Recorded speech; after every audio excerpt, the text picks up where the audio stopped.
Olá, queridos. Hoje vamos dar início ao bloco 6 do estudo da Bíblia em blocos temáticos. O bloco 6 fala de inúmeros, incontáveis milagres de Jesus e o início da sua perseguição que foi posta em cima dele, ok? Até agora, nós comentamos desde a criação, o pecado, a promessa da vinda de Jesus, a vinda de Jesus, seu anúncio, a infância de Jesus, seu batismo, o início do seu ministério, o chamado dos apóstolos, a tentação, a questão de Jesus com Nicodemos, Jesus com a samaritana.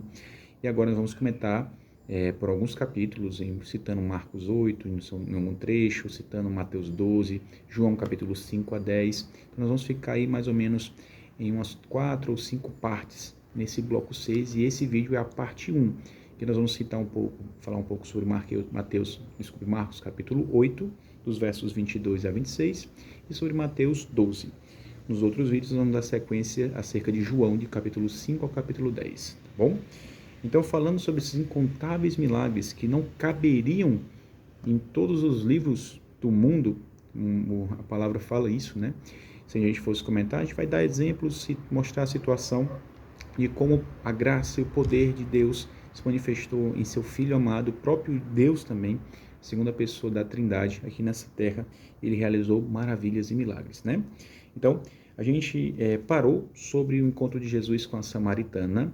Nós vimos naquele contexto, né, que ela questionava onde será que é o lugar correto de você adorar a Deus. Será que no Monte Gerazim, aqui na região da Samaria, ou no templo em Jerusalém, como vocês judeus falam? Jesus falou que chegou o tempo, a partir de agora, que temos que adorar a Deus em espírito e em verdade, né? Não é um lugar específico, não é estar dentro de uma igreja específica, não é uma religiosidade só de cerimonial, porque essas cerimônias seriam quebradas na cruz, como a gente vai ver mais para frente. Nós somos templos do Espírito Santo. Então Jesus critica essa religiosidade vazia e fala que nós devemos adorar em espírito e em verdade, independente do lugar que nós estejamos, tá bom? E aí você vai ver que Jesus fala muito daquele povo dos samaritanos que eram tão criticados. Mas Jesus fala que apenas pelo ouvir eles se converteram. E na sua região, onde para ele fala que o profeta não é bem-vindo na sua terra, sua própria casa, Jesus fala sobre isso. Em Marcos 6, capítulo 1 a 6, você vê isso, que Jesus praticamente fez pouquíssimos milagres naquela região, porque o povo não tinha fé. E o objetivo de Deus, de Jesus, em fazer milagres, não era só fazer uma cura ali parcial, era trazer as pessoas para a conversão. Então, é isso que a gente vai ver.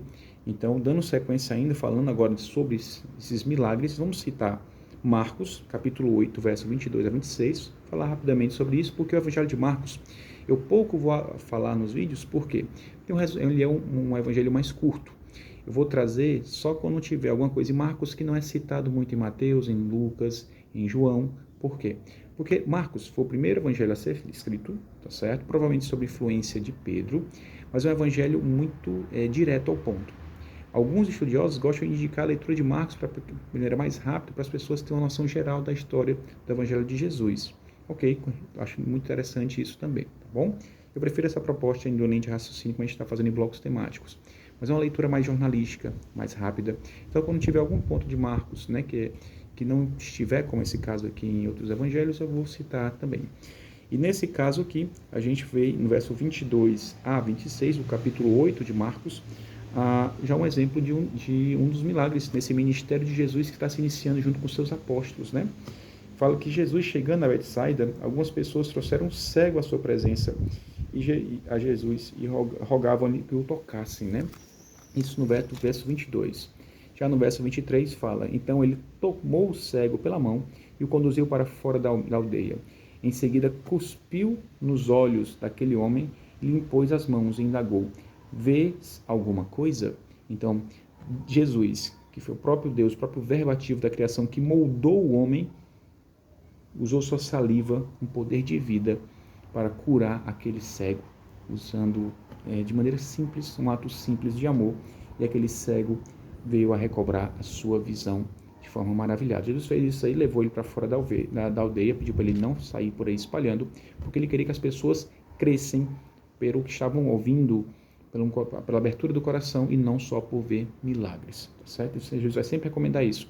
Olha, lhe curei, a sua fé vos salvou, mas não saia por aí divulgando, deixe que as pessoas tentem entender e buscar também, tá bom?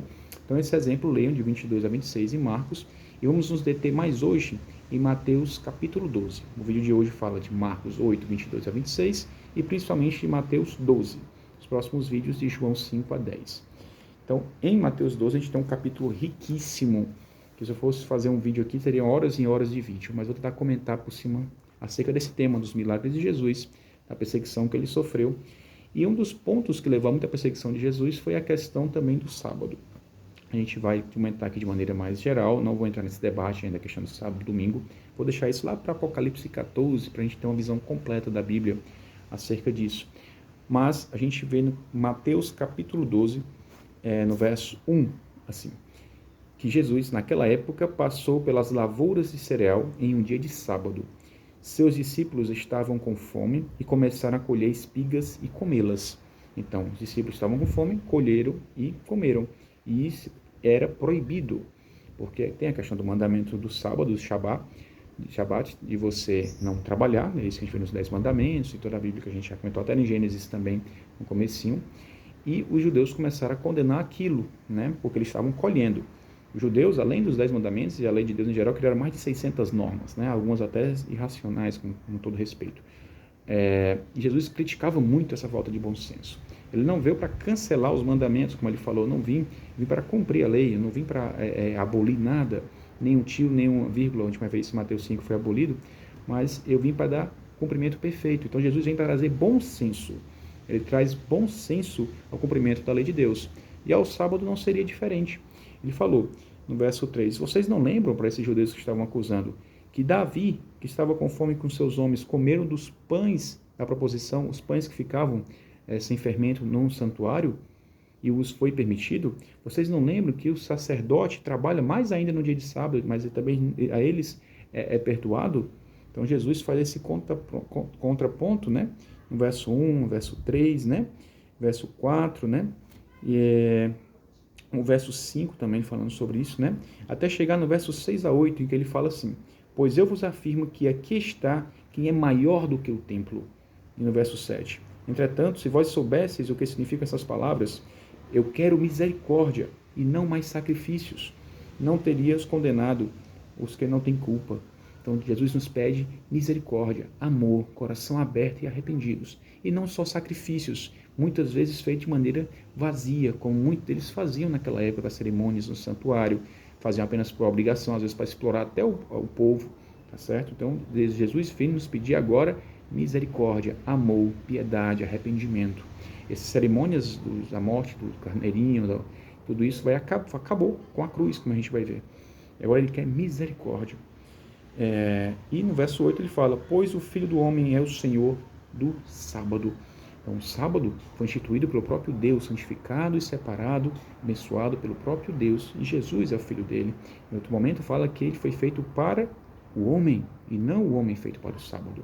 Então o sábado, na lei de Deus, foi feito para que o homem dele glorificasse o nome de Deus, aproveitasse a sua família, descansasse para o seu benefício também, e não como uma obrigação legalista de cumprir por cumprir.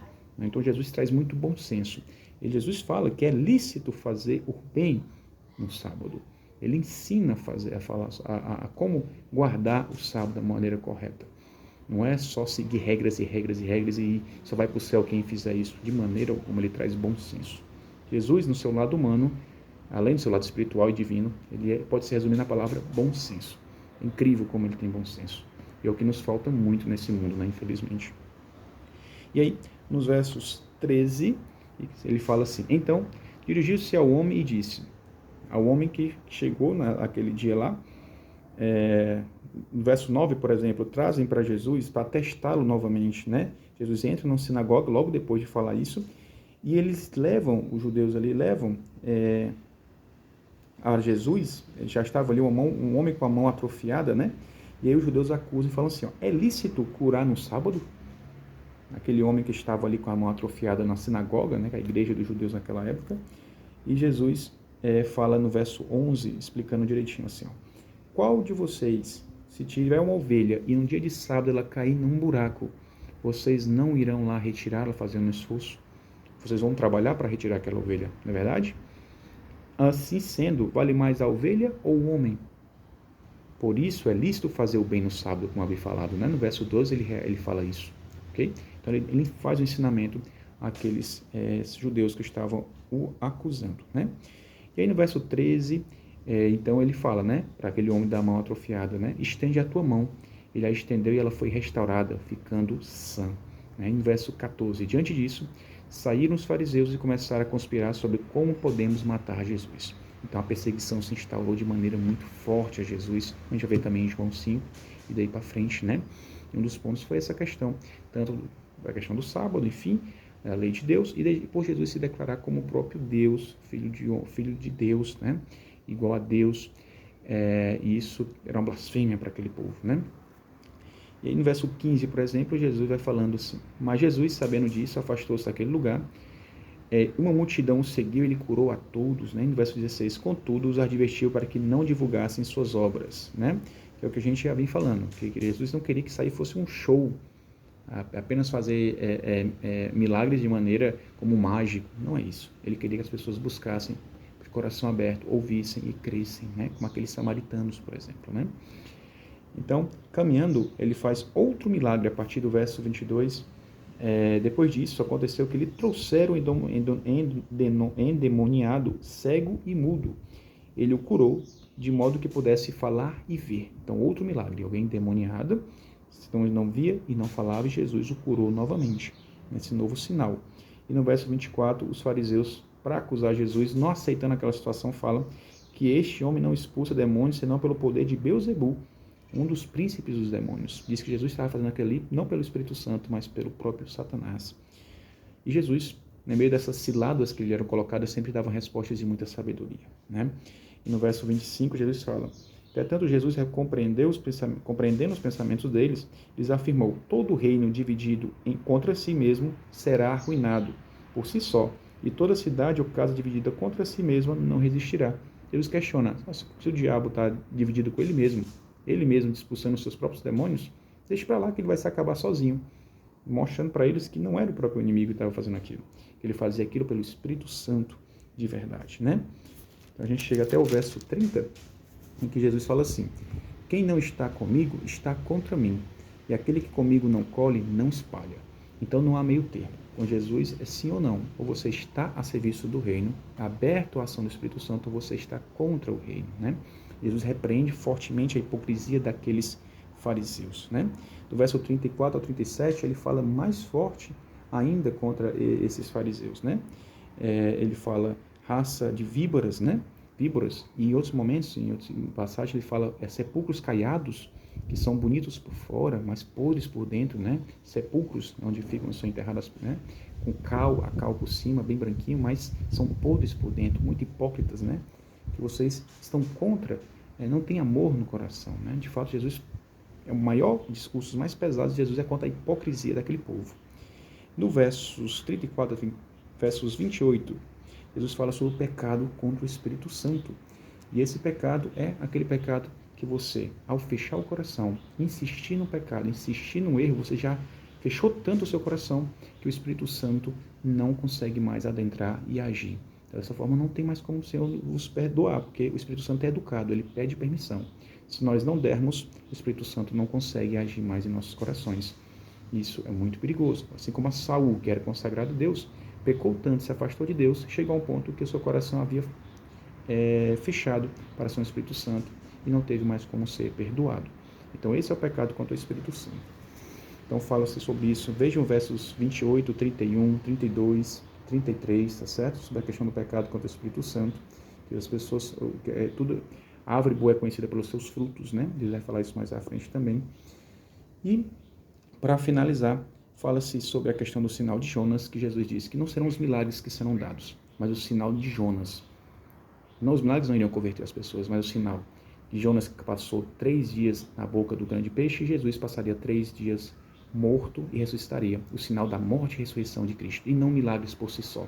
Porque isso não converteu nem o povo do deserto que caminhava do Egito no Êxodo, né? Milagre por si só não converte ninguém. Eles pediam milagre, me dá sinais, me dá milagres. Mas isso não era suficiente.